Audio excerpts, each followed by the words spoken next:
ये है एक ग्रामीण पशु बाजार।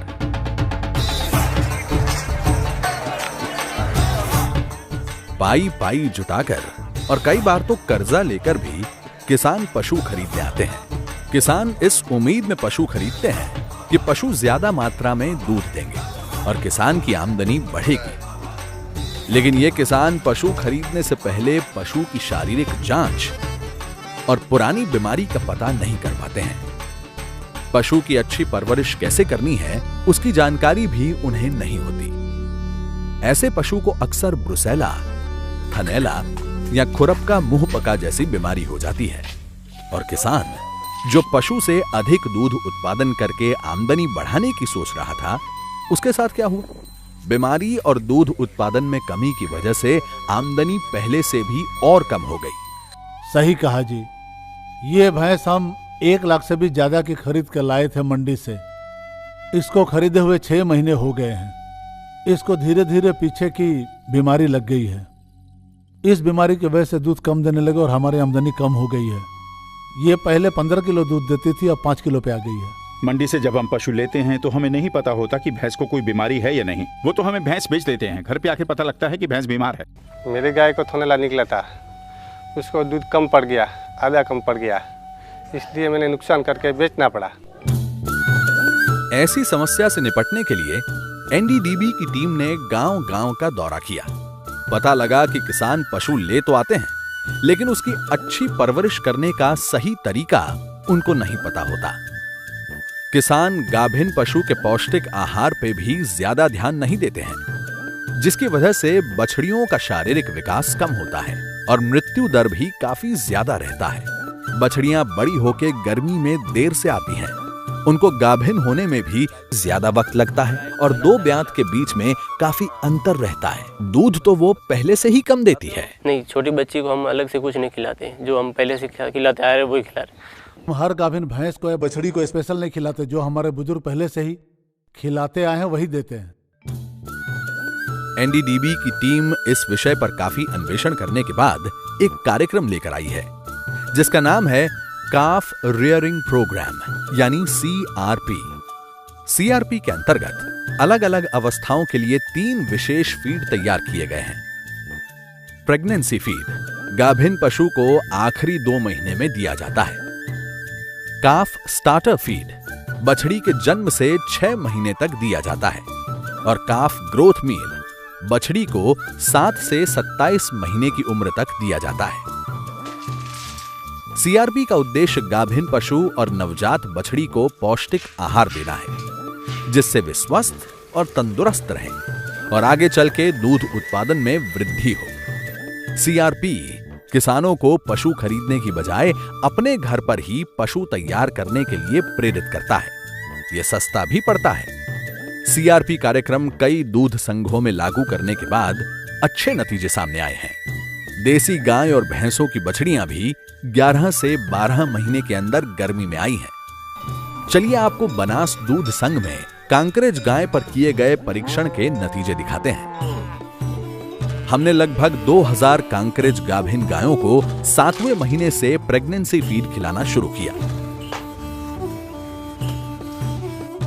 गर्भस्थ शिशु आखिर के 3 महीनों में बड़ी तेजी से विकसित होते हैं, तो एनडीडीबी ने एक स्पेशल संतुलित आहार विकसित किया जो प्रोटीन, विटामिन और चिलेटेड मिनरल से भरपूर है। गाभिन गायों को यह स्पेशल संतुलित आहार खिलाने से शिशु को गर्भ से ही पोषण मिलना शुरू हो जाता है। एक सामान्य पद्धति से जन्मी बछड़ी का वजन औसतन 22 किलो होता है, जिसकी तुलना में जिस पशु को प्रेगनेंसी फीड दिया गया उसके शिशु का जन्म के वक्त का वजन औसतन 24 किलो था। फिर CRP के अंतर्गत पली बछड़ी को विशेष रूप से तैयार किया गया काफ स्टार्टर खिलाना शुरू किया। इस काफ स्टार्टर में सारे पोषक तत्व हैं जो एक बढ़ती उम्र की बछड़ी के तंदुरुस्त विकास के लिए जरूरी होते हैं। 1 महीने के बाद सामान्य पद्धति से पली बछड़ी का वजन था करीब 30 किलो, जबकि CRP के अंतर्गत पली बछड़ी का वजन था करीब 38 किलो। 6 महीने बाद सामान्य पद्धति से पली बछड़ी का वजन 68 किलो हुआ और सीआरपी के अंतर्गत पली बछड़ी का वजन 100 किलो से ऊपर हो गया। यानी 6 महीने में ही सीआरपी के अंतर्गत पली बछड़ी का वजन सामान्य पद्धति से पली बछड़ी की तुलना में 32 किलो ज्यादा था। 7वें महीने में काफ ग्रोथ मील खिलाना शुरू किया। यह खास आहार बछड़ी को 27वें महीने तक दिया जाता है। इस पूरे कार्यक्रम के दौरान समय समय पर टीकाकरण होता था एवं कृमिनाशक दिए जाते थे ताकि बछड़ी को आगे चल के कोई गंभीर रोग न लग जाए। पौष्टिक आहार मिलने से बछड़ियों में रोग प्रतिरोधक शक्ति बढ़ी और मृत्यु दर में भी काफी कमी आई। ये तंदुरुस्त बछड़ी आगे चल के अवश्य ज्यादा दूध देगी। पर माँ और बछड़ी को ये चारा खिलाना महंगा पड़ता होगा। फीड अगर महंगा होगा तो हमको क्या फायदा, हमारी सब कमाई तो फिर खिलाने में ही चली जाएगी ना। आपकी चिंता बिल्कुल सही है।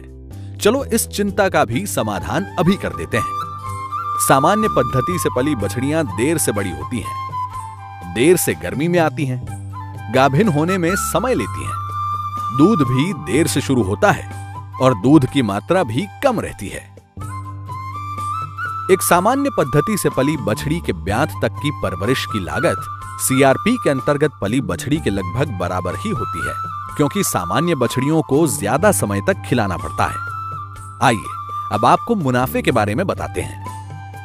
सबसे पहली बात, सीआरपी के अंतर्गत पली बछड़ी गर्मी में जल्दी आती है और उसकी पहली बार ब्याने की उम्र 4 साल से घटकर लगभग 2.5 साल हो जाती है। सिर्फ यही नहीं, सामान्य पद्धति से पली बछड़ियां पूरे जीवन काल में औसतन 6 बार ब्याती हैं। वहीं सीआरपी के तहत पली बछड़ियां 8 बार ब्याती हैं। सीधा 2 ब्यात का फायदा तो इधर हो गया। ऊपर से ये बछड़ियां हर ब्यात में दूध भी ज्यादा देती हैं, गर्मी में जल्दी आती हैं, गाभिन भी समय से होती हैं और इनमें 2 ब्यातों के बीच का अंतर भी कम रहता है। यदि इन सब का हिसाब लगाया जाए तो सीआरपी के माध्यम से पली बछड़ियां किसानों को 1.5 से 2 गुना ज्यादा फायदा करवाती हैं। एक ही जगह पर परीक्षण के नतीजे पर हम कैसे भरोसा करें? ये कार्यक्रम आपने कहीं और जगह पर लागू किया है क्या? और किया है तो उसका क्या परिणाम आया है? बिल्कुल हुआ है। ऐसा परीक्षण पंजाब में मुर्रा भैंसों पे भी हुआ है।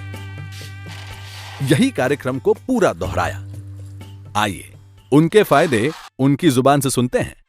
और हमने प्रेगनेंसी फीड हमारे पशुओं को खिलाया है, इससे हमें काफी फायदा मिला है। नॉर्मली पशु स्वस्थ रहे हमारे पास, और बच्चा जो पहले 30 किलो वजन का होता था अब 35 से 40 किलो वजन का पैदा होता है।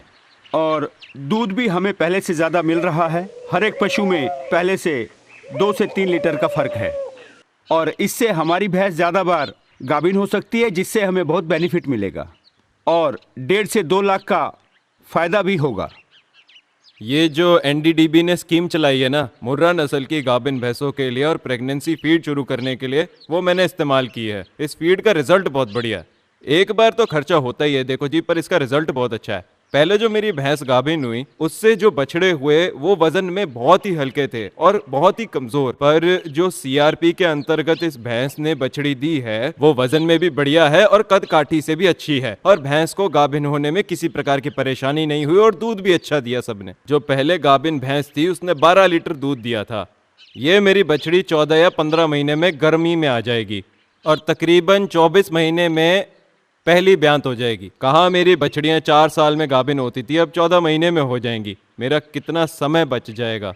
आपकी बछड़ी जो 1 बार गाभिन होगी मेरी 2 बार गाभिन हो जाएगी और कम से कम 2 लाख रुपए इससे फायदा मिलेगा। दक्षिण भारत में भी ये सीआरपी कार्यक्रम बेंगलुरु में चलाया गया। यहां भी पशुओं का दूध उत्पादन बढ़ा है, किसानों का व्यवसाय बढ़ा है और उनकी आमदनी भी। बेंगलुरु दूध उत्पादक सहकारी संघ द्वारा चलाई गई इस योजना से मेरे यहाँ दूध के उत्पादन में बढ़ोतरी हुई है। इस योजना को अपनाने के बाद मुझे बहुत खुशी हुई है और मैं पूरी तरह से संतुष्ट हूँ। ये योजना मेरे लिए बिल्कुल अनुकूल, हम सब किसान भाइयों के लिए भी लाभकारी है। सब किसानों को फायदा हुआ है और हम सब संतुष्ट हैं और इसका लाभ उठा रहे हैं। इस योजना से मेरी आमदनी भी बढ़ी है। ये योजना हमारे लिए एक वरदान है और हम सब बहुत खुश हैं इससे। एनडीडीबी ने दूध उत्पादन में वृद्धि लाने के लिए सीआरपी प्रोग्राम आपके लिए विकसित किया है। इसका फायदा कई किसानों को मिलने लगा है। आप भी सीआरपी प्रोग्राम अपनाएं और दूध व्यवसाय से आमदनी बढ़ाएं।